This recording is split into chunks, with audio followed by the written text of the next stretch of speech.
साबिक़ वज़ीर व BRS के रुकन असम्बली टी हरीश राव ने तेलंगाना भवन में प्रेस कॉन्फ्रेंस करते हुए कांग्रेस हुकूमत पर शदीद तनकीद की। उन्होंने कहा कि देवादुला लिफ्ट इरीगेशन स्कीम के लिए गोदावरी में पानी मौजूद होने के बावजूद हुकूमत मुकम्मल सलाहियत के साथ मोटरों को नहीं चला रही, जिसके बायस वरंगल समेत कई अजला के किसान शदीद मुश्किलात का शिकार है। उनका इल्ज़ाम था कि हुकूमत के वादों पर भरोसा करके किसानों ने धान की काश्त की, मगर अब आपाशी का पानी फराहम नहीं किया जा रहा।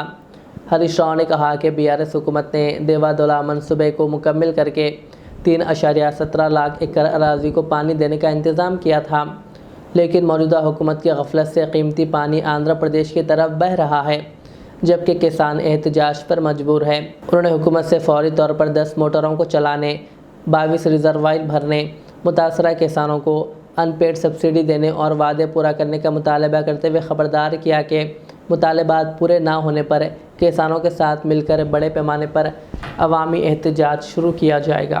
ఇలా స్పష్టంగా చెప్పదలుచుకున్నది ఏంటంటే నేను ఈ ఎలినినో కరువు ఇలా కాలం తెచ్చిన కరువు కాదు। వరంగల్ జిల్లా విషయంలో ఇది కాంగ్రెస్ పార్టీ తెచ్చిన కరువు। కేసీఆర్ గారు సమ్మక్క బ్యారేజ్ కట్టి దేవాదుల 3 ఫేజులు పూర్తి చేసి నీళ్లు ఎత్తడానికి అన్ని సిద్ధంగా పెట్టిండు। కట్నీళ్లు పెట్టే పొయ్యి లెక్క తయారున్నా కూడా మీ నిర్లక్ష్యం వల్ల నీళ్లు ఎత్తక వరంగల్ జిల్లాను కరువు కోరల్లో మీరు నిలుపుతా ఉన్నారు। ఇవాళ BRS ప్రభుత్వం 3,17,000 ఎకరాల ఆయకట్టును నీళ్లు ఇవ్వడానికి దేవాదుల పూర్తి చేసింది। కట్కొత్తుతే 3,17,000 ఎకరాలకు వరంగల్ జిల్లాకు సాగునీరు అందుతుంది, వరంగల్ తాగునీరు అందుతుంది। కట్క ఒత్తకుండా మీరు ఎందుకు వరంగల్ జిల్లాను ఆగం చేస్తున్నారు? మీకు గుర్తు, పోయిన సంవత్సరం కూడా 8 కోట్ల రూపాయలు మెయింటెనెన్స్ బిల్లులు ఇవ్వకపోవడం వల్ల దేవాదులలో 50 రోజులు ఆలస్యంగా మోటార్లు ప్రారంభమైనాయి। దాంతో 700-800 కోట్ల రూపాయల పంట వరంగల్ జిల్లాలో గత సంవత్సరం ఎండబెట్టింది కాంగ్రెస్ ప్రభుత్వం।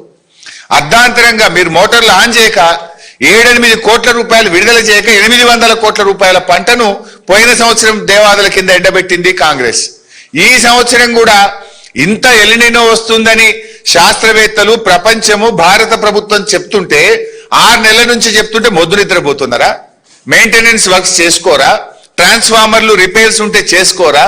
ఎందుకు 10 మోటార్లు నడపడం లేదు? ఇది నేరపూరిత నిర్లక్ష్యం కాదా? నీళ్లుండి కూడా ఎత్తకపోవడానికి ఇవాళ ఏం చేయాలి? మిమ్మల్ని నీళ్లు కండ్ల ముందు నీళ్లు ఉండగా కూడా ఒడిసి పెట్టాల్సింది పోయి మీరు కిందికి విడిచిపెడుతుంటే మీకు ఉరి శిక్ష వేసినా తప్పలేదు। ఇది చాలా దుర్మార్గమైనటువంటి పని। ప్రపంచమంతా చుక్క చుక్క ఒడిసి పట్టి నీళ్లను కాపాడుకుంటున్నారు। ఇవాళ మీరు కాళేశ్వరంలో ఎత్తమంటే అక్కడ డ్రామాలు, ఇక్కడేం డ్రామాలు? మరి ఈడెందుకు 10 మోటార్లు ఆన్ చేయడం లేదు అని చెప్పి ఇవాళ మేము అడుగుతా ఉన్నాం।